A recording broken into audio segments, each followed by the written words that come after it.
Hello friends, ఒక మనసు ఎదుర్కొన్న ప్రేమ కథను వినబోయే ముందు ఒక్కసారి నా ఛానల్ని సబ్స్క్రైబ్ చేసుకోండి ఫ్రెండ్స్. ఒక్కోసారి ఇబ్బంది పడ్డా అది మన మంచికే అనుకోవాలి. దేన్నైనా నమ్మండి, కానీ ఒక విషయం ఆలోచించండి. ఎందుకంటే నా జీవితంలో జరిగిన సంఘటన నన్ను చిన్నాభిన్నం చేసింది. నాకు 2 అక్కలు, ఒక చెల్లి. ఒక అబ్బాయిని అవడంతో గారాబంగా పెంచారు. నేను గవర్నమెంట్ ఉద్యోగం చేయాలన్నది మా నాన్న కోరిక. నా లక్ష్యమూ అదే. అయితే మనసు మాట వినదే.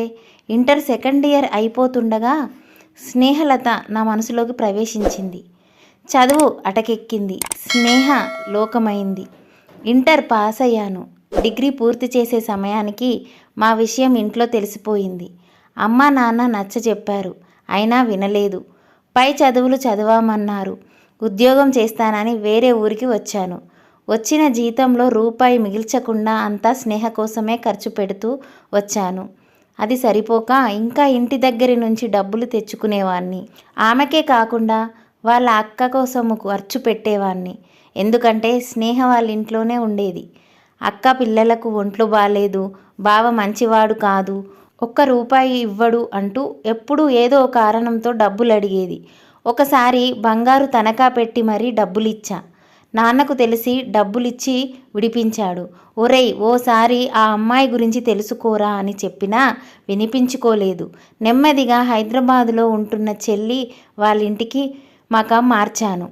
ఆమె వాళ్ళ అక్క బావతో కలిసి హైదరాబాదుకు వచ్చేసింది. నేనే దగ్గరుండి ఇల్లు అద్దెకిప్పించా. ఇక్కడ ఖర్చంతా నేనే భరించేవాణ్ణి. నాకు షిఫ్టుల వారీగా డ్యూటీ ఉండేది.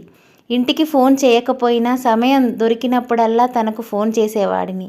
నా టైమింగ్స్ ఏంటో తెలుసు కాబట్టి వేరే వాళ్ళతో సఖ్యతగా మెలిగేది. అనుకోకుండా ఫోన్ చేస్తే ఏవో సాకులు చెప్పేది. స్నేహ వాళ్ళ అక్క ఇద్దరూ కలిసి నాటకం ఆడుతున్నారని తెలుసుకోవడానికి చాలా టైం పట్టింది. ఒకరోజు ఉన్నట్టుండి స్నేహ ఫోన్ చేసింది. వీధిలో వాళ్ళు మమ్మల్ని తిడుతున్నారు, నిన్ను రమ్మంటున్నారు అనేసరికి వెంటనే వెళ్ళాను. అక్కడికి వెళ్ళాక తెలిసింది ఏంటంటే, ఇంటి ఓనర్ మేడ మీదికి వచ్చినప్పుడు వాళ్ళక్క ఆమె స్నేహితుడు కలిసి ఓనర్ను కట్టేసి నగలతో పారిపోయారు. స్నేహ దొరికిపోయింది. నేను వెళ్ళేసరికి నన్ను పట్టుకున్నారు. ఆవేశంగా ఉన్న ఆ ఇంటి యజమాని వీధిలో వాళ్ళు మా మీద చేయి చేసుకున్నారు. అంతటితో ఆగకుండా పోలీస్ స్టేషన్కి తీసుకెళ్లారు. నా ప్రమేయం లేకుండా తప్పు చేసిన వాడిలా తలదించుకోవలసి వచ్చింది. స్నేహ ఇదంతా ఏంటని అడిగితే తను పలకలేదు. తన కళ్ళల్లో ఎలాంటి భయం, సిగ్గు, పశ్చాత్తాపం కనిపించలేదు. ఒక్కసారిగా కళ్ళ ముందు అమ్మా నాన్న అందరూ కనిపించారు. నా గురించి తెలిస్తే మా పరువు పోతుంది. రకరకాల ఆలోచనలతో తెల్లారిపోయింది. నేను ఇంటికి రాలేదని రాత్రంతా చెల్లి ఫోన్ చేస్తూనే ఉంది. పోలీసులను బతిమలాడగా 11:30 సమయంలో ఫోన్ ఇచ్చారు. చెల్లికి విషయం చెప్పాను. వెంటనే నాన్న హైదరాబాదుకు వచ్చి నన్ను విడిపించాడు. ఇంత జరిగినా తను నాతో ఏం మాట్లాడలేదు. నేను ప్రయత్నించినా స్పందించలేదు. తను నన్ను ఎంత మోసం చేసిందో నాకు తెలిసొచ్చింది. మళ్ళీ ఎప్పుడు తన ముఖం చూడలేదు. 2 ఏళ్ళు గడిచేసరికి నేను తన మాయలోంచి బయటపడ్డాను. అమ్మా నాన్నలు చెప్పినట్టు నడుచుకుంటున్నా. మంచి ఉద్యోగం, భార్య, పిల్లలు. ఇప్పుడు నా జీవితం హాయిగా సాగుతోంది.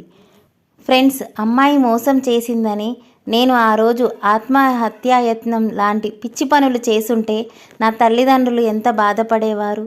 కాస్త ఓపికతో జీవితాన్ని చక్కదిద్దుకుంటే ఈరోజు నేను ఇలా ఉండేవాణ్ణి కాదు. దయచేసి ప్రేమించే వారి గురించి పూర్తిగా తెలుసుకోండి. ఈ స్టోరీ మీకు ఎలా అనిపించిందో కామెంట్ చేయండి, లైక్ చేయండి, సబ్స్క్రైబ్ చేయండి. Thank you for watching.